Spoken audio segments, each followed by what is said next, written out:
Good afternoon, everybody, and welcome to the November meeting for the Johnson County Library Board of Directors. Thank you all for coming, whether you're online or in person, and welcome to all the new people. So with that, we know we've got one citizen comment. Are you going to read it? Yes, I can read it. This was submitted October 30th. Hello, I live near 119th and Antioch and have for over 30 years. Every time a new library location is established, I am disappointed that it is further and further away from our neighborhood. A quick glance at the library location map shows the deficit in our area of town. As taxpayers, we feel neglected and wonder why some areas have several close locations and we have none. I have to drive more than 3 miles to get to any library location and usually drive more than 4.5 miles to get to a location with better selection or hours. Leawood is our closest location, but the traffic makes it take so long that I bypass its limited selection and trek to Central. That being said, I'd happily go to a smaller location that was closer, particularly as age becomes an issue. Thank you for presenting this complaint, Susan Mund. Thank you very much. All right, the members of the board, any comments?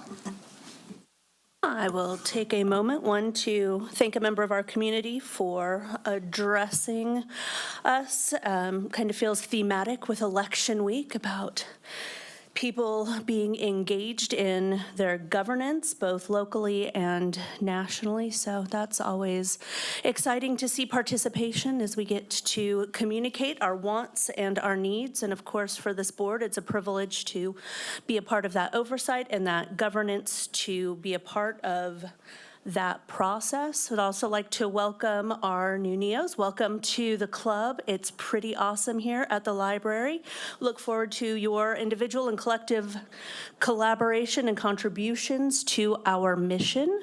And of course, congratulations to our other community members on their artistry, and that's always one of my favorite parts of the year because we go through bookmarks at our house, and it's always fun to see people who can doodle all the way up to straight up draw, because I can't do either of those things.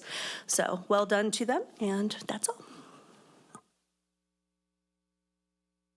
All right, thank you. I really don't have anything else other than I love the bookmarks myself. And also congrats to Janae, who we'll hear from later on her election. So, all right, we will move on to Shanta. I don't think I saw her. Or is Chris, you going to do today's Friends report?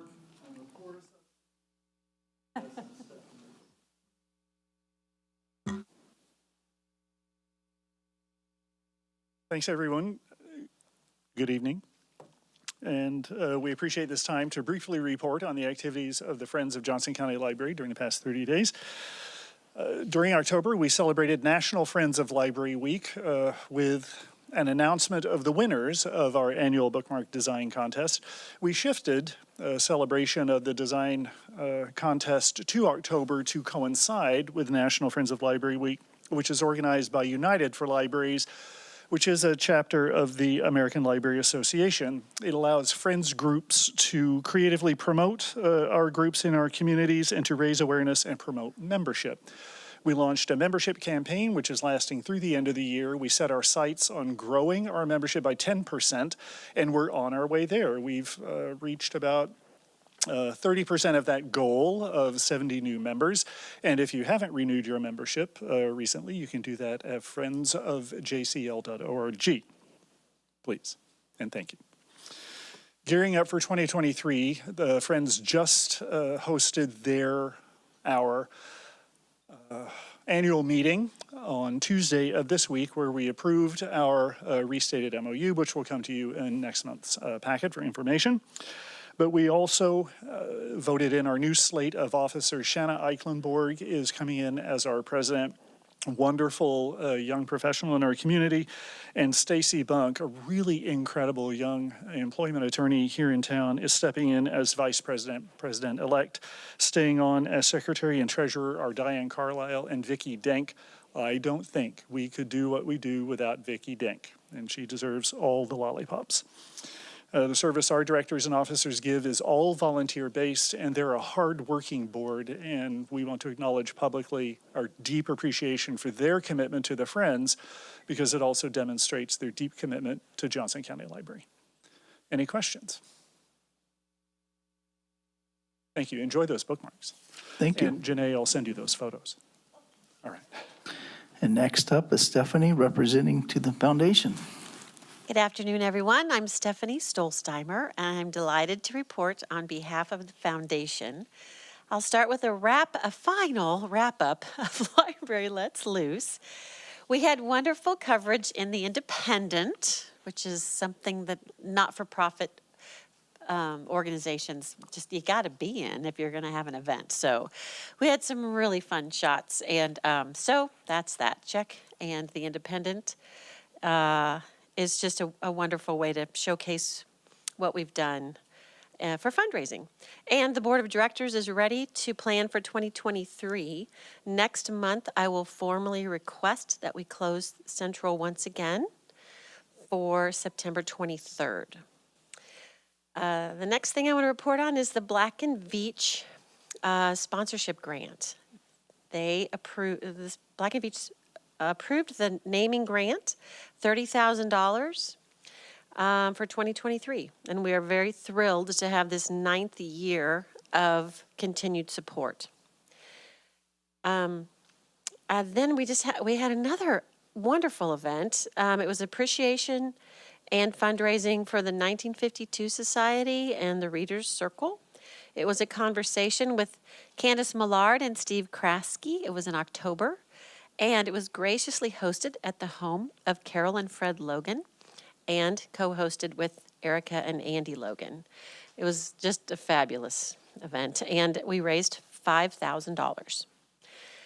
Now we're moving into fourth quarter giving, year-end giving. It's the charitable season. Our annual appeal is our mailing is dropping in mailboxes as we speak. I think you guys have this at your spot. These children are Dave's children.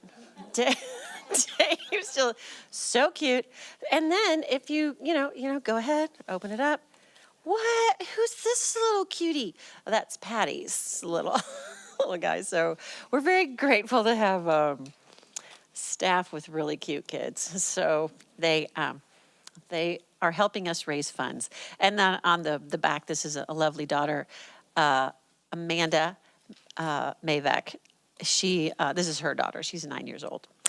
Anyway, so we are hoping people will want to give and give generously, and we will put it into a whole campaign, social media, digital marketing. And keep in mind, November 29th is Giving Tuesday. So give where you want to give. It's exciting. This time of year is exciting for not-for-profits. And then as we wrap up 2022, we will have our November meeting. We will welcome our new president, Leanne Neal, and we will thank our outgoing president, Ava Christie. And I know Christopher has talked about the board members for the Friends, board members for the foundation, and you as board members. What you do is amazing. You volunteer, and it makes all the difference to us. So thank you very much. Are there any questions? Nope, thank you for what you do, and thank you for the report. And now, next is our Board of County Commissioners liaison, and it looks like we have the pleasure of having two here today. So, would you like to go first, Commissioner Eilert? Or do you Yes, I will cede my time to the chairman. Thank you, Commissioner, and I'm sorry to walk in unannounced. I intend to get here earlier before the meeting started, but traffic was an issue. So I just wanted to come by and say thank you to the library board, to library staff, and the foundation for their terrific work in supporting our library system. As a 4th District Commissioner, one of my liaisons at that time was to serve on the library board as their liaison. And it was very, very rewarding, as far as I was concerned, to learn about our library system and the important role that it plays and you play in making our community, our county, one of the best places to live, work, and raise a family.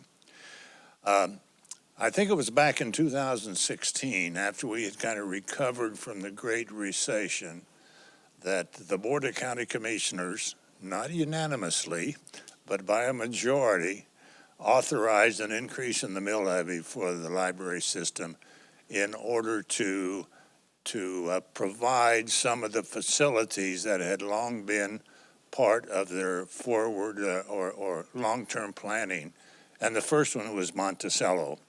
And I don't recall all the details, but we had an opportunity to receive some free land in that transaction, but there was a time period on that opportunity. And so with that additional funding, you were able to build a magnificent facility now called the Monticello Library. And then work with the city of Lenexa for the Lenexa City Center. And now we're about ready to do the groundbreaking for the Miriam Center Library. And by the way, I got the email that you're discussing or have decided to name one of the rooms after the Webb family, who were from Miriam. And back in the early days, the Kansas Constitution required separate but equal schools for our children. And the Miriam School District had just approved some major renovation of the school where the white students attended, and the Webb family's children had attended the black school, which was in total disrepair. And as a result, the Kansas Supreme Court said, you're separate, but you're not equal. And so about 4 or 5 years before Brown versus Education, that Miriam School District was integrated, and the black students went to school with the white students. So thank you for remembering that. I think that would be a great addition to the history of that part of our county. So as you go forward, keep in mind that libraries in our community surveys continue to rank very, very high on the list of activities that our community supports. So again, thank you very much. I'm sorry I'll not be able to be with you beyond January, but it's time for me to look at other pastures and see if I can find my golf ball somewhere. So again, thank you very much for your commitment and for your strength and courage in providing important service to our community. And best of luck to all of you. I'll turn it back over to the Commissioner. I think we should.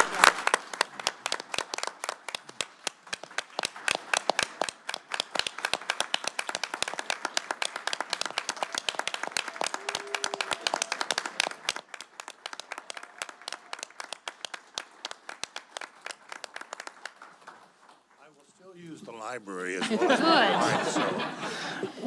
Well, thank you for those kind words, and more importantly, thank you for your many, many, many years of service. So you've been a great part of the community over the years, so we appreciate that. So,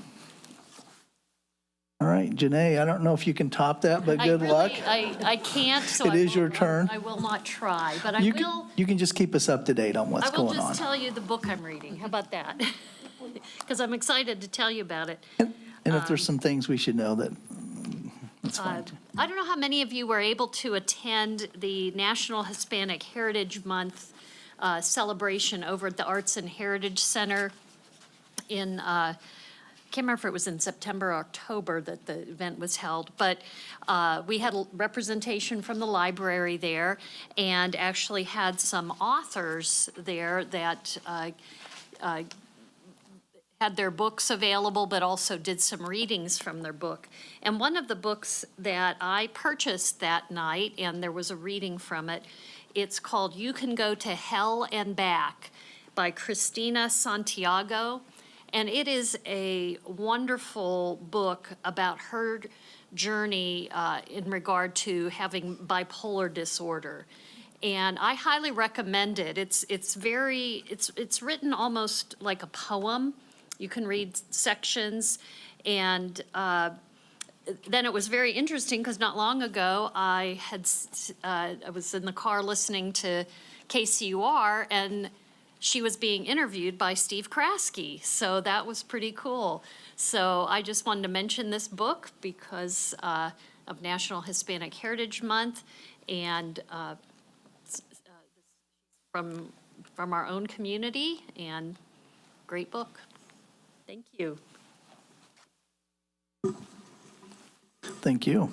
And now I turn it over to Mr. Logan. Thank you, Mr. Chair. I was asked this evening to speak a little bit about memoranda of understanding or interlocal agreements with municipalities. The library has entered into quite a number of agreements with cities, 9 of them as a matter of fact: Edgerton, Gardner, Leawood, Lenexa, Merriam, Olathe, Overland Park, Prairie Village, and Shawnee. Obviously, these are very important agreements. It's important to remember that the library board it's a statutory board. It's not an advisory committee. It's a governing body of a separate taxing district. Some people think, well, you know, the county commission and the library board, it's the same thing. No, it's not. The county commission is all of Johnson County. The library board doesn't include the city of Olathe. So it is a governing board. Now, there are statutes then that govern how they operate in certain things, and it requires, for example, that the budget that the board approves goes to the Board of County Commissioners for ratification and approval. And the same is true with respect to acquiring land, or as we'll be discussing here in the coming months, when the library board disposes of land. That's also subject to ratification and approval of the Board of County Commissioners. But they would not have authority to enter into statutory agreements with cities, for example, for library service. That's strictly the library board.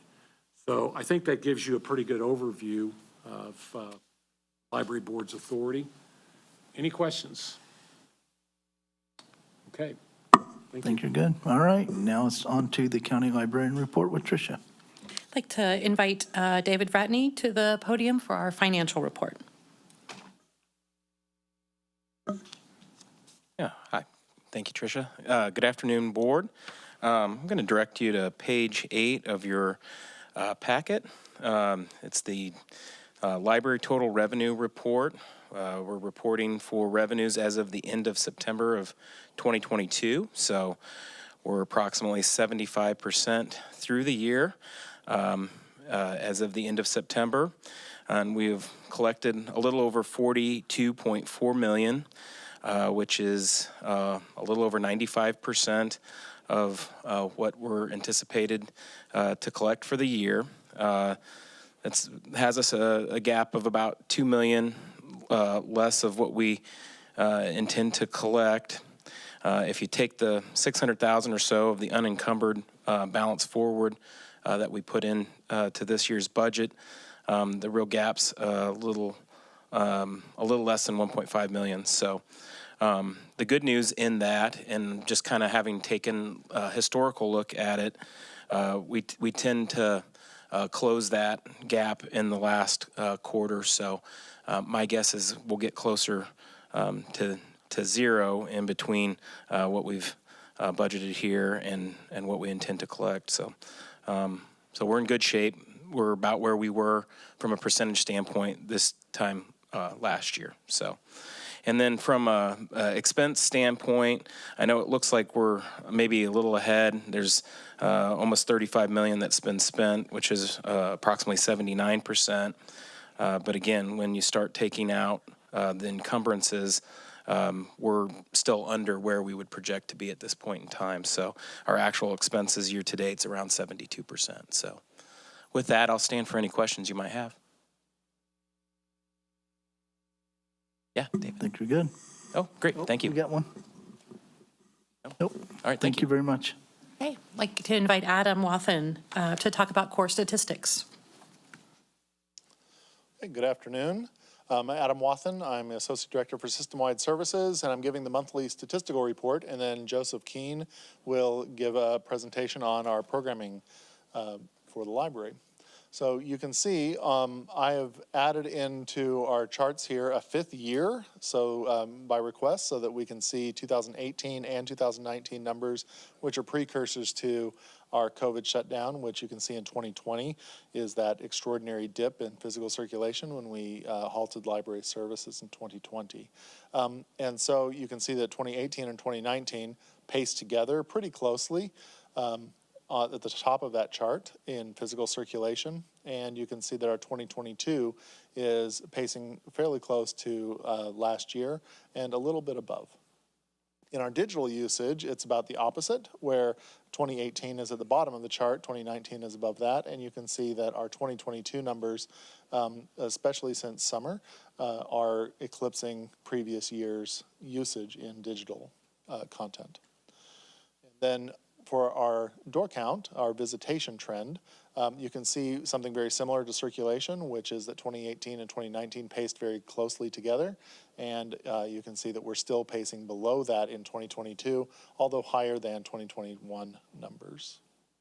Any questions about that? Thank you very much.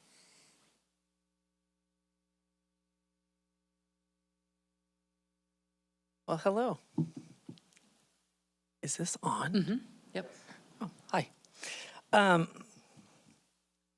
My name is Joseph Keene. Hello, thank you for inviting me today. I am the program and event coordinator for the library system. I coordinate our programs, the program service line here, and I'm responsible for overseeing the how, for whom, when, and where we program at the library. For some of you, this may sound familiar and act as a refresher, while for others, this is new insight into the processes and best practices we employ to provide educational and entertainment programs at the library. Edutainment, if you will. So I'm going to go over why we do programs at the library. I'm not going to go over the stats numbers as much today. We're going to combine the stats for this year and the previous year early on in next year. So we program at the library in support of the library's mission to provide access to ideas, information, experiences, and materials that support and enrich people's lives. Programs at the library strive to achieve our vision, to create an environment for people to learn, to explore, to enjoy, to create, to connect. Programs at the library also reinforce our values of being a learning organization, providing basic services without charge, access to information, delivering the highest quality services possible, and showcasing our ability to follow the highest ethical standards, which have been adopted by Johnson County government and our profession. In addition to supporting the mission, vision, and values of the library, we program to further fulfill the library's strategic plan in education, community building, and convenience. Patrons can find out about our programs and initiatives in various channels. The two most prominent are via the website and through our newsletter.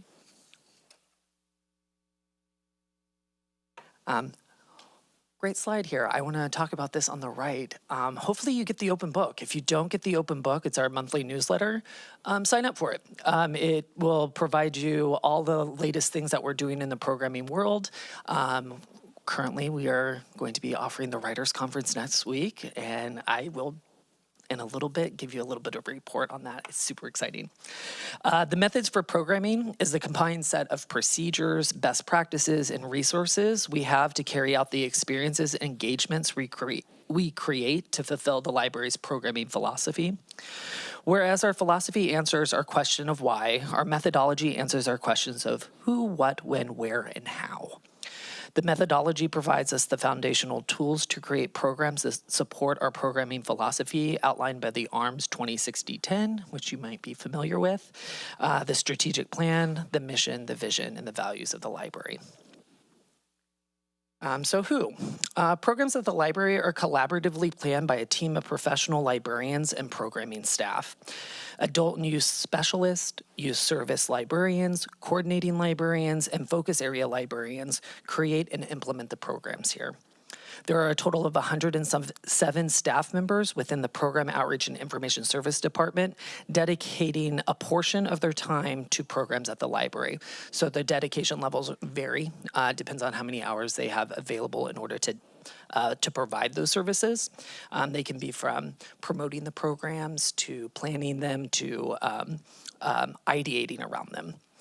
We program for all ages in ranges of topics and needs for the community. Adult services specialize in providing programming and outreach to patrons in focus areas of book groups, career and personal finance, community matters, local arts and culture, local history, genealogy, incarcerated services, and makerspace. The programs are planned in committees with varying levels of involvement from staff, patrons, and partnership organizations. Youth Services specialize in providing program and outreach to patrons in 4 categories: birth to 6, 7 to 11, elementary age, 12 to 18, which is our teens, and parents, educators, and caregivers. Like Adult Services, youth service programs are vision, mission, and strategically driven, as well as developed in a collaborative committee framework. As our community has many interests and range in ages, we offer a variety of kinds of programs, as you probably are very much aware of, from book discussion and author visits to virtual resource fairs and how to maintain your ride. If you do have a bicycle, definitely check out our Maintain Your Ride program with Bike Walk KC. We tailor our programs to meet the needs of our audiences. Last year, we offered 720 programs with a reach of 39,943 for the live attendance. With our 509 programs available online or available for on-demand viewing, our total reach was 118,565. So when do we program? We program on a school year semester calendar: spring, January through April, summer, May through August, and fall, September through December. We generally plan at minimum 3 to 6 months out, and as far as 18 months out for events such as our annual Writers Conference, which is next week. For the conference, we are offering 18 sessions as hybrid sessions.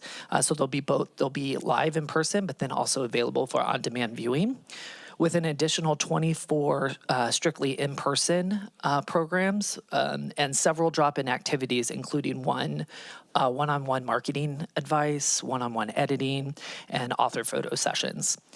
Today, I just checked the registration, and we have currently 288 currently registered. So where do we program? We program for both in-person and virtual engagements. In person, internally at 14 library location, externally at partner facilities such as Lenexa City Center and the Adult Residential Center. Virtually, we utilize Zoom, On24, and Facebook Live to present live content. Many of these programs are recorded and are available to watch later through the library's YouTube, Facebook channels, and the website, as well as Library on Demand. And the how. This is a big slide. There are 3 main phases of programming: planning, implementation, and evaluation. Planning generally begins with an idea. During the ideation and inclusivity stage, we utilize patron feedback, county surveys, and consulted studies as baselines for the program services. Our focus areas and age categories were developed as a result of this input. By including this external input in the creation of our service lines, we build programming that responds to our community's needs and interest. This is one of the ways we ensure that staff bias doesn't sway our programming selection. Many of the adult and youth service staff participate in one of the focus areas or categories mentioned previously. They are the library's experts in these areas and provide the research, participating in the selection and vetting of presenters, and do the work that leads up to the day of activities. During this planning period, budget, resource, and staff allocation and promotions are assigned, such as through the monthly open book, the trimester guide, school media spots, etc. Planning dovetails into the implementation stage. Here's where staff utilizes our best practices and any resources that may assist or guide them for day of activities. We apply recognized standards in the curriculum design and training of staff, which also limits the individual bias of staff in the implementation and selection of content. These standards range from the deliberative dialogue training utilized in Gather at the Table, which we have a program next week on, 6x6 skills in story times, which they have returned to being in person as well as offering them online, and controlling the building of now controlling the Zoom room, as all of you guys have been very familiar with. Evaluation of our programs take various forms. Depending on the goals of the program, the assessment tools will range from surveys, polls, and comments. Program attendance is recorded and it informs our state reporting. For our larger programs, a Plus Delta is conducted. During the Plus Delta, patron feedbacks, the shortcomings of the program, successes are recorded and referred to before the next iteration. So our policies, the American Library Association, and our strategic plan guide how we produce programming at the Johnson County Library. We do not prescribe content based on partisan or doctrinal disapproval, nor do we exclude programming because of possible controversy. We do several things to ensure we align with the mission, vision, values, and strategic plan. We do provide programs that spotlight current national thoughts, leaders, experts in highly sought after fields, local artists and demands, and the list continues on. These are a few of those recapped from this presentation. So I want to thank you for listening. And are there any questions? Oh, that was a great report. Thank you. When I attended the ALA last year with some staff, I think it came up in one of the sessions that if you were searching the library catalog, you could see programming or on-demand events. Do we have that capability? Yes. Thank you. Thank you. All right, we will move on to the Comprehensive Library Master Plan update with Scott Syme. Hello, good afternoon, everybody. Okay, I'll first talk a little bit about Merriam Plaza, and then I'll move into the capital project timeline summary. Let's see, there we go. Okay, so we are transitioning from design to construction. Had some great news at the Public Building Commission this morning. We got unanimous approval of our construction contract. Thank you. And we are, or I should say the construction firm is, over the next few weeks, they'll work on mobilizing at the site, and we're looking for construction to begin in early December.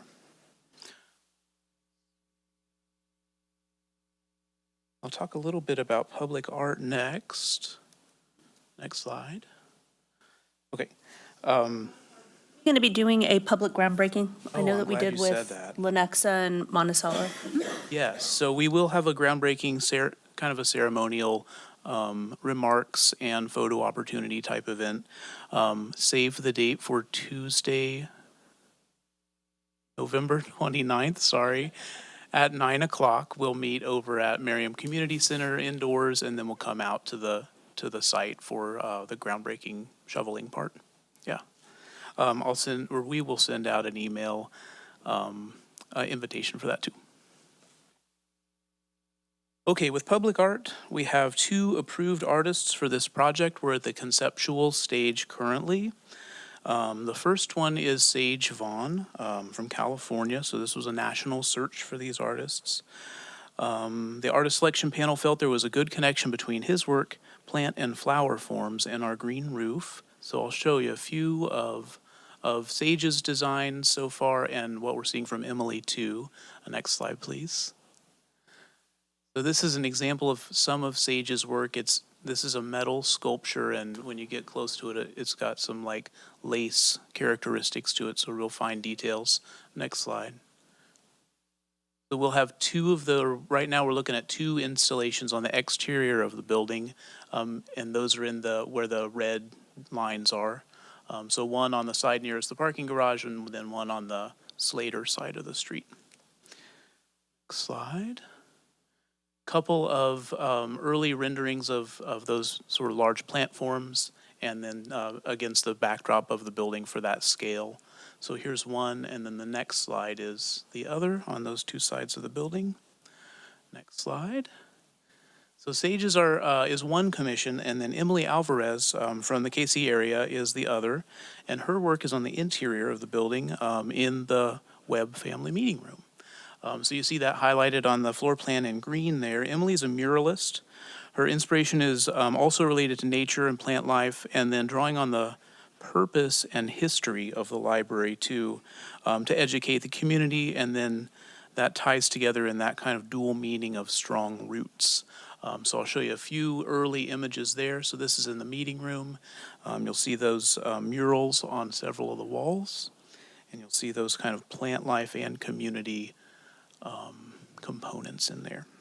So like I said earlier, we're in conceptual design, so don't be surprised if when you walk into the building, it doesn't look exactly like this. Next steps for the public art. These will continue to be refined, and then we'd be looking at a late 2023 installation.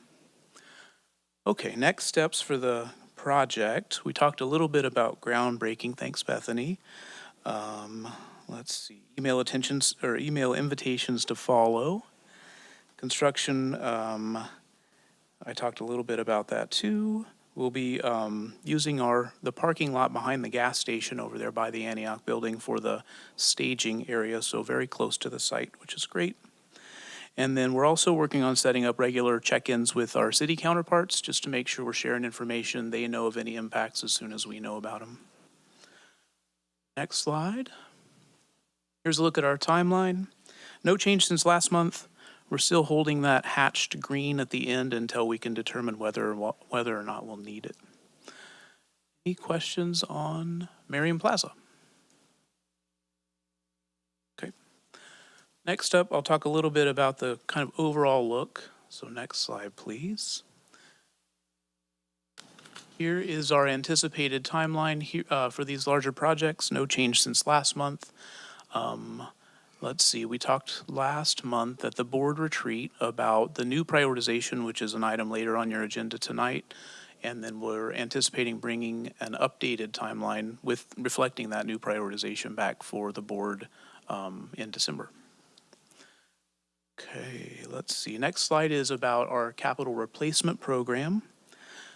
We are right in the middle of the Gardner work, so we're about halfway through that closure. Everything's going well out there. Oak Park is next, and then that's an item on your agenda as well tonight. Specifics will come a little bit later. Shawnee is waiting in the wings, and then an update on Central. We talked just a little bit about this at the board retreat also, so I've got an update for you. As you'll remember, we've seen some drywall cracking on the interior and some similar issues on the exterior of the west wall, so on the other side. We're working with structural and geotechnical experts and also our facilities partners. That assessment's occurring now. The experts don't believe this is due to any of the recent construction. They also don't believe there's any immediate safety issue. We are planning to keep the public rooms 12 and 13 closed for now in anticipation of these assessments. They will be a little bit invasive, so we just need to keep people out of them. And then after the assessment is complete, we'll be able to plan for that, whatever the solution needs to be. So we're reflecting it right now in that kind of early proposal or assessment pink on your slide. And then as we get more information, we'll be able to flesh out that timeline. Any questions on any of these? Thanks. Thank you, Scott.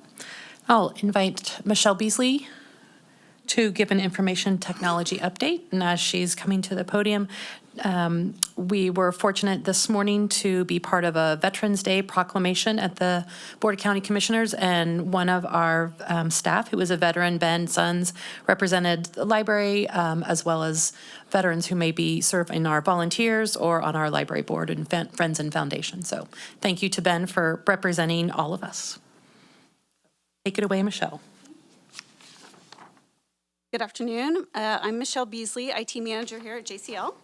My manager, Ben Sons, and Tricia asked that I take a few minutes to update you on technology projects at JCL so far in 2022. We still have a little bit of time to sneak more stuff in. I'm a part of the library's leadership cohort this year, so it's my opportunity to say thanks to our sponsors and appreciate the time to chat with you. Slide. Okay, so don't worry, I'm not going to give you a laundry list of all the projects and initiatives related to IT. Just highlight a couple of projects in these 4 main areas today. Yep, okay, so we always start with strategy in IT, making sure that we're meeting the needs of the organization. And here's a reminder of our high-level strategic goal. Slide for me. Okay, so automation is a big theme in 2022.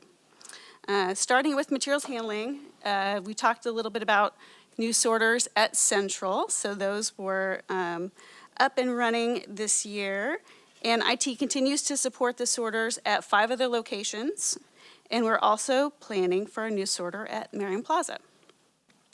Another automation initiative is updating tools that we use to inventory library materials.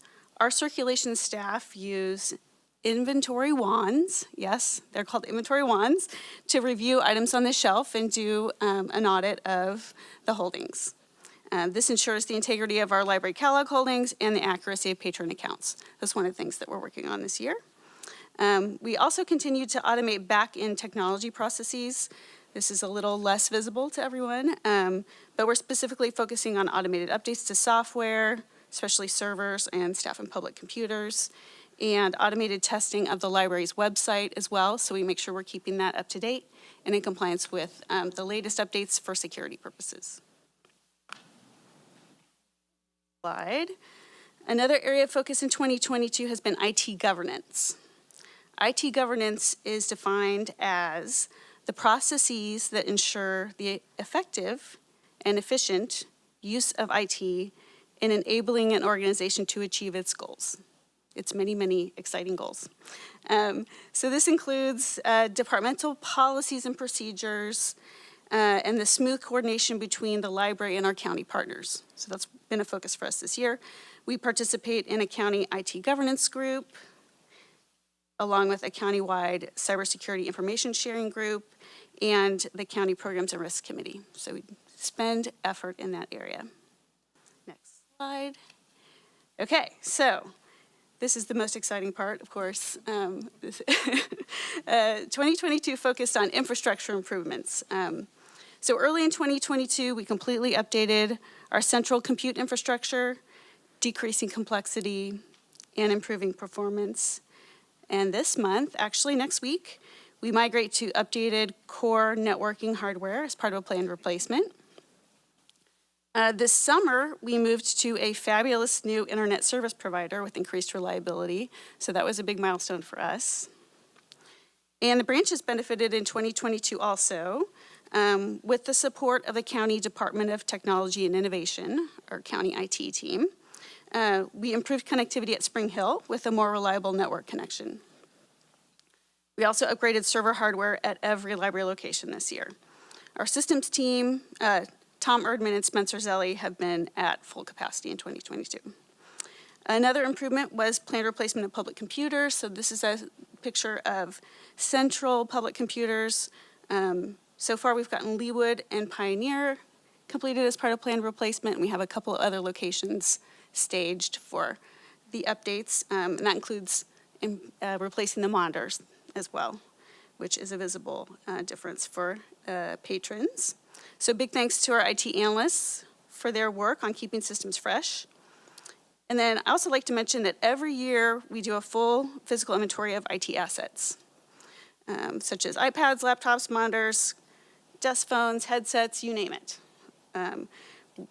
In 2022, the IT team added a clerk position that is taking the lead on this project this year, and she's doing great work. Thanks to Hong for her work on an accurate inventory. Okay. In November 2021, so a year ago, Tad Twidwell and I, you may recall, talked with you about Tad Twidwell. He's the physical security specialist here at the library. We talked about cyber and physical security, and IT has supported the installation of new systems that we were preparing for then. So this is a little snapshot of some of those systems. Access controls, keycard swipe. We're getting rid of all the keys. It's very exciting. Intrusion and burglar monitoring and security cameras. So we have 3 locations that we've refreshed all those systems. 2022 has also seen an intense focus on cybersecurity. The library's security analyst, who joined our team in February, has been improving policies and procedures for preventing and preparing for potential security incidents. He has also been laser focused on vulnerability management and preventing email phishing attacks. So big thanks to John Sislaw for his work there. So this is also my opportunity to crow about our super staff participation in security awareness training. We always get high marks on people completing their security awareness training. It's a big thing that we're very proud of. We do monthly micro trainings for our employees, and we also do monthly email phishing simulations, so people are aware of security, the security needs. So thanks to our learning and development team for their support in delivering training. Okay. I'd love to talk to you all day about my favorite subjects, or as much as you'll allow. What questions do you have for me? I have two questions. One of them, well, really more of a comment. I feel like there was a missed opportunity on showing us a picture of what the magic wand looks like. I'm just saying. So is this literally like somebody just walks up and down the stacks and it like reads the RFID thing? Like, Look and see if there's someone who's actually recently done some wanding in the room. Yeah. Yes. Yes, that is what it's okay, like. so just tra-la-la-la-la and it's reading the Yes, books. and it's a Okay. big, like, kind of like triangle. Yeah. Kind of like when you get wanded at the airport or whatever. A little bit, yeah. Okay. That's not have- nearly as cool as I was picturing, but okay, that's It more could use practical. some streamers or some glitter, I think, yes. Whatever, little willow and dragon's heart or whatever, that would be fine too. And then the second thing on the kind of fishing thing, literally the first thing that popped into my head is, I wish somebody had a class like that for my mom. And then it made me think, is that something that we have ever done for patrons? Is that kind of cybersecurity and stuff in terms of How to protect yourself. how to protect yourself? Because I feel like that would actually be a super useful public service, just program. So I don't know, have we ever done anything like that? Not in that specific category. That is part of some planning that admin has been doing about kind of what's next in that digital literacy space.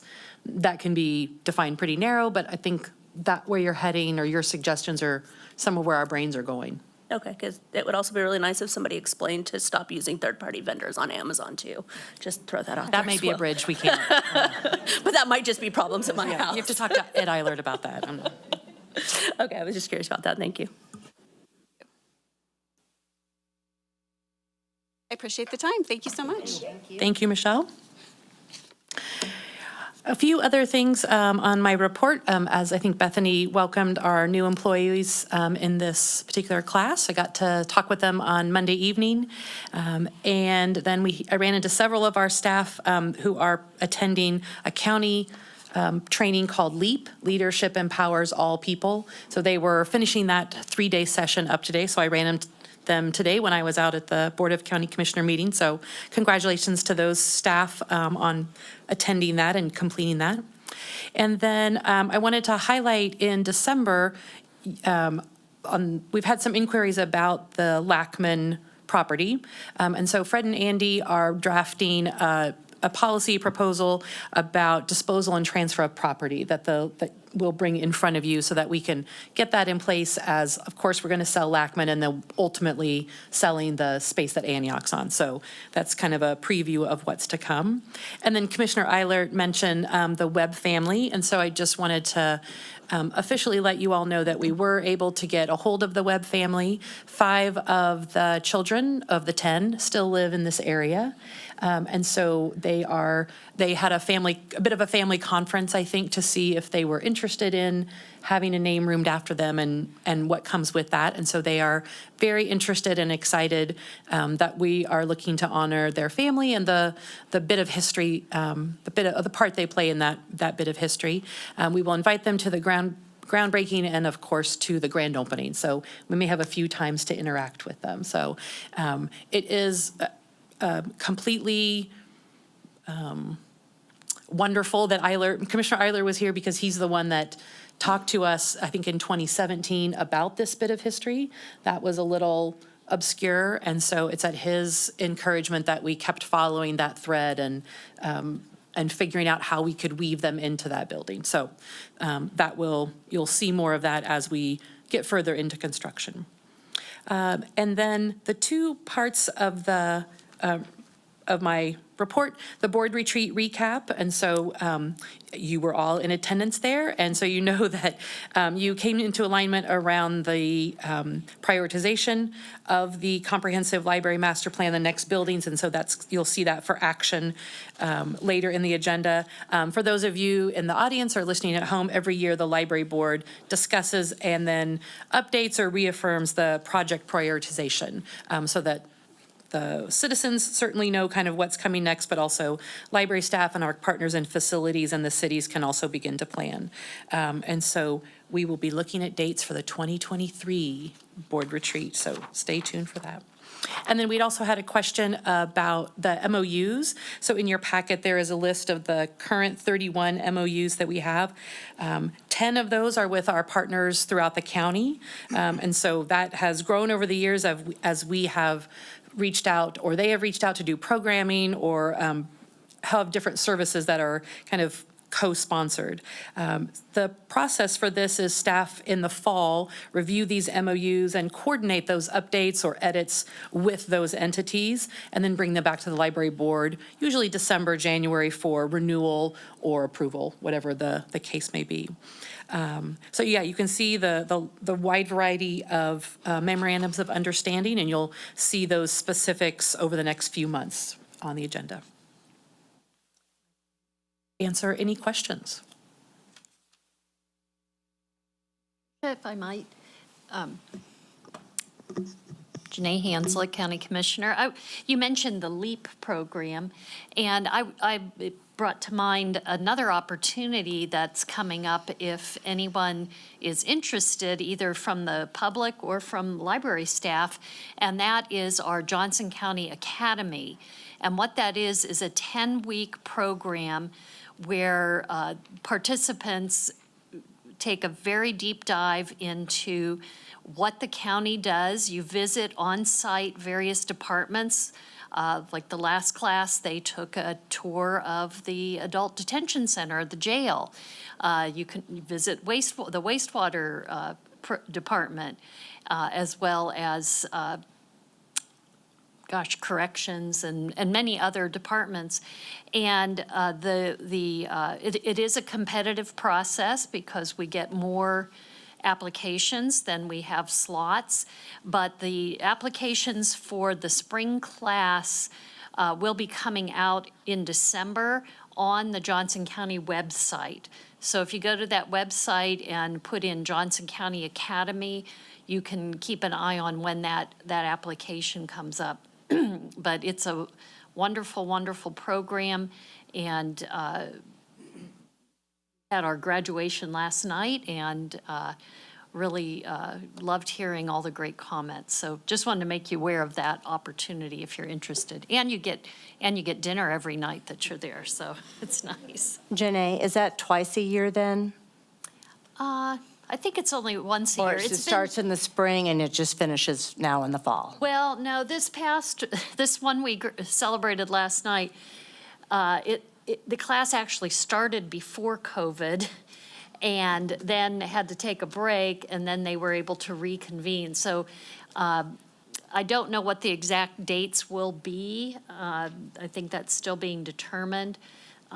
Because of COVID, it kind of changed the timeline for that. But I don't know, Joe Waters is here. Maybe Joe, you have more information? I don't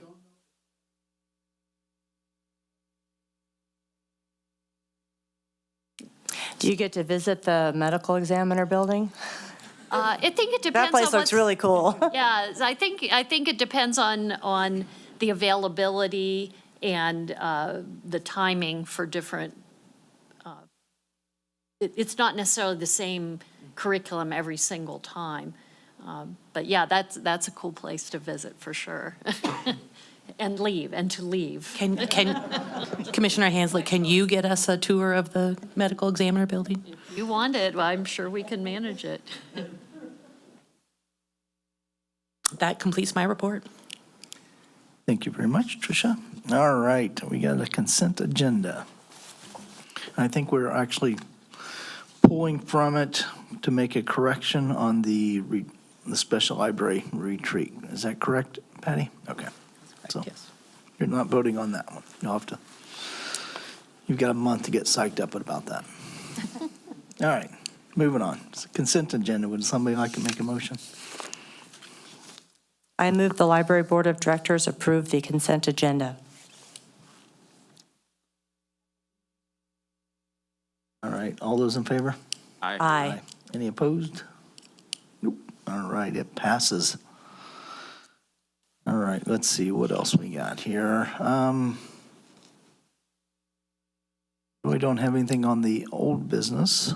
So the new business, we've got a few things to look at. Take it away. Yes, I'll go ahead and have Scott come to the podium and I'll do the first action item. As I mentioned, Scott and I both mentioned earlier, the first action item is to consider approving the Comprehensive Library Master Plan project prioritization as discussed in the October 19th Library Board retreat.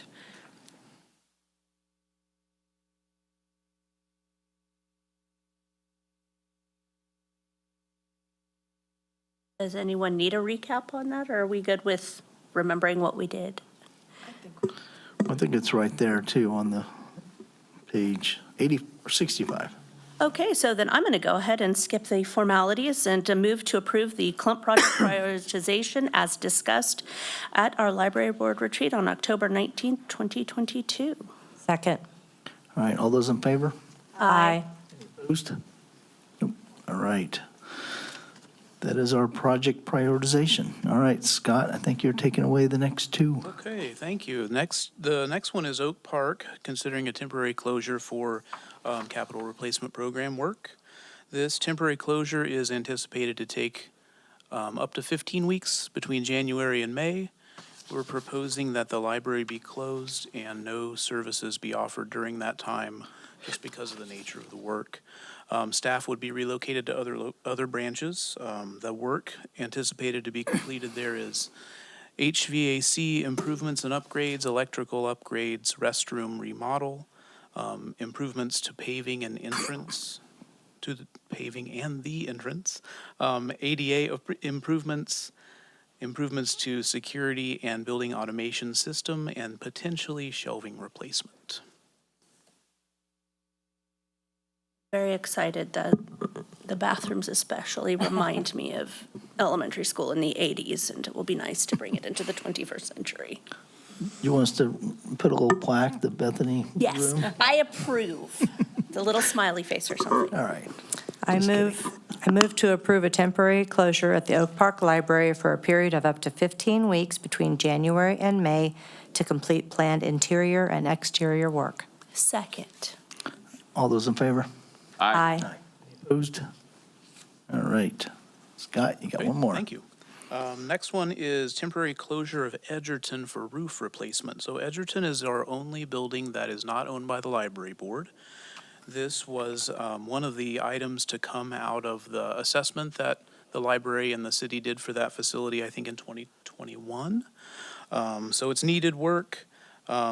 We are looking for a temporary closure of up to 2 weeks between November and December because of the type of disruption for the work, and then also there's our internet access comes in through the roof, so we need to take that down for the roof replacement, so we wouldn't have internet, and the noise and disruption of roofing work in general is why we're looking for a temporary closure here.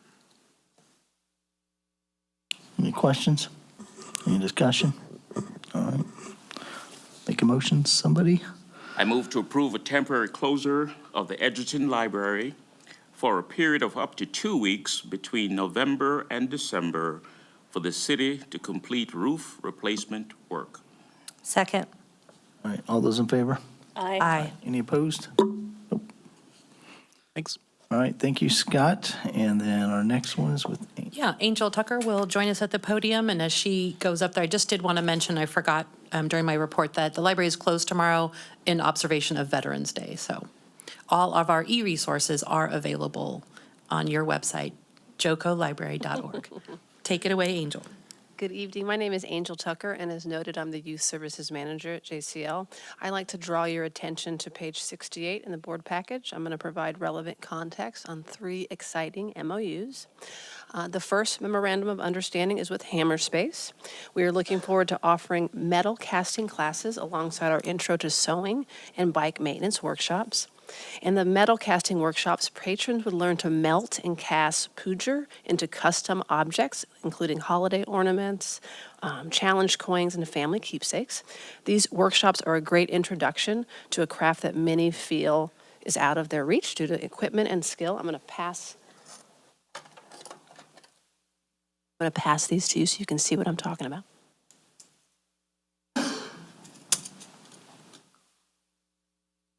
The Hammerspace community will contribute to these workshops, instructors, techniques, equipment, and knowledge unique to their team and space.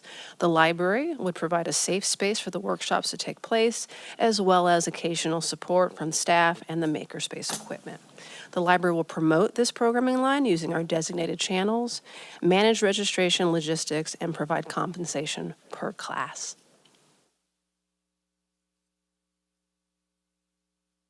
Very good. Questions? David? What's that? Oh, sorry, go ahead.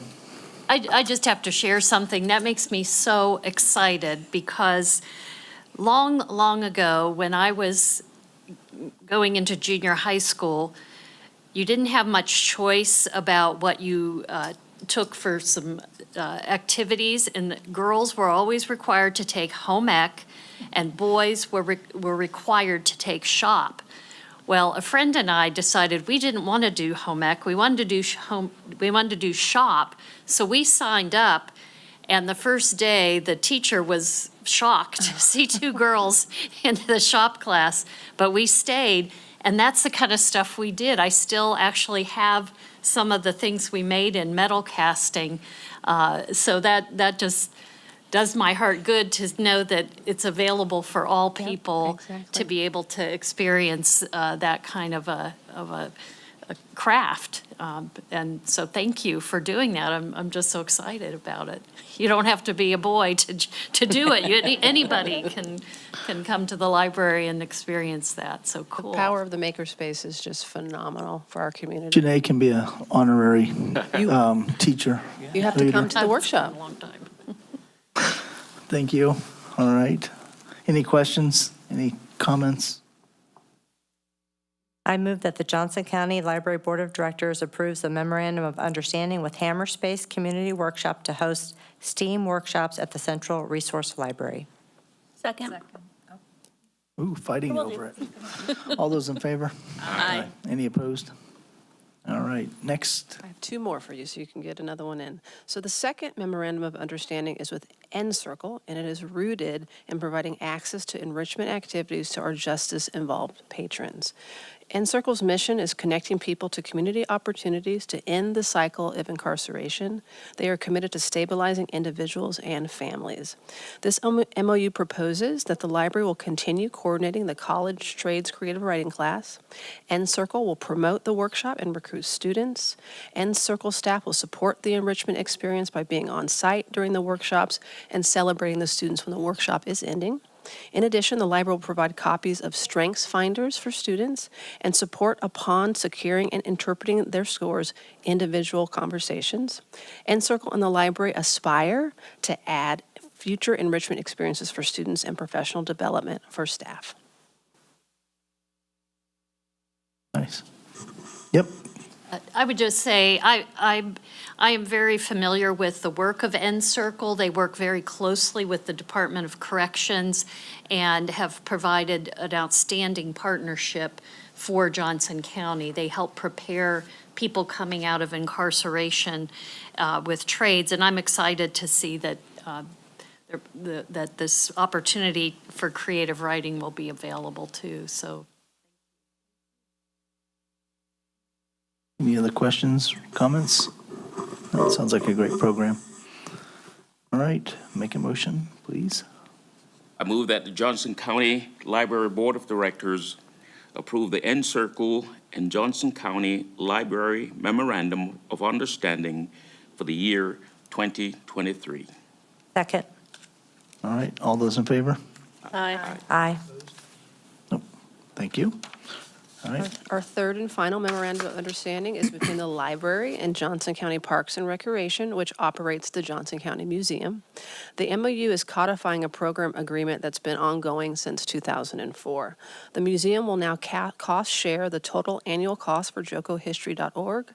The library will pay the vendor in full and invoice the museum 50% of said invoice. Outside of the cost sharing, which is new, the library and the museum will each maintain responsibilities of each organization's collections. They will collaborate on the selection and prioritization of new collections. They will work with JOCO History partners, and they will engage with public inquiries about the collections. Just a quick question. So was the library paying 100% in the past? Thank Previously, you yes. for that clarification. Welcome. thank you. All right, any other questions or comments? I move that the Johnson County Library Board of Directors approve the Johnson County Memorandum of Understanding for the year. Second. All those in favor? Aye. Any opposed? All right, I think you're free to go. Thank you very much for that. Thank you, Angel. Great presentations. All right, it looks like now we need one more motion for now. I move that pursuant to KSA 75-4319B1, that the Board of Directors of the Johnson County Library recess into executive session for a period of 30 minutes to discuss personnel matters of non-elected personnel. The subject of the discussion during the executive session will be the performance appraisal of the county librarian. Those attending the executive session shall include members of the Board of Directors of the Johnson County Library, Johnson County Human Resource Partner, and County Librarian Tricia Solentrop. Second. All those in favor? Aye. Aye. Any opposed? All right, we will be back. 5:37. David, Yes. if I'm I could sorry. just mention, you mentioned, or Tricia mentioned Veterans Day. There will be a County Veterans Day celebration tomorrow at 11 o'clock indoors at the Lenexa Armory at 18200 West 87th Street in Lenexa. So you are all welcome to join us there tomorrow. Thank you. Thank you. Very important to hear. All right, I got 5:07 on my watch, so we will be back at 5:37. And we may see a few of you when we're back, or not. What room? Where are we going, David?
All right, it is, I don't know why I have a microphone on, but it's 5:32. We'll make it official that we are back from executive session. And I will turn it over to, I think, Kelly. We completed the appraisal for the county librarian, Tricia Solomtrop, and voted to give the county librarian a 3.5% merit raise. My motion, I think. I think that would be the motion. Oh, go ahead. I move that we give the county librarian a 3.5% merit raise. All right, any other discussion that we haven't already had? We really can't have any other. All right, all those in favor? Aye. Any opposed? All right, ayes have it, and I think we've got the last one, which is to adjourn. I move that the library board of directors adjourn. Second. All right, all those in favor? Aye. Any opposed? All right, meeting adjourned.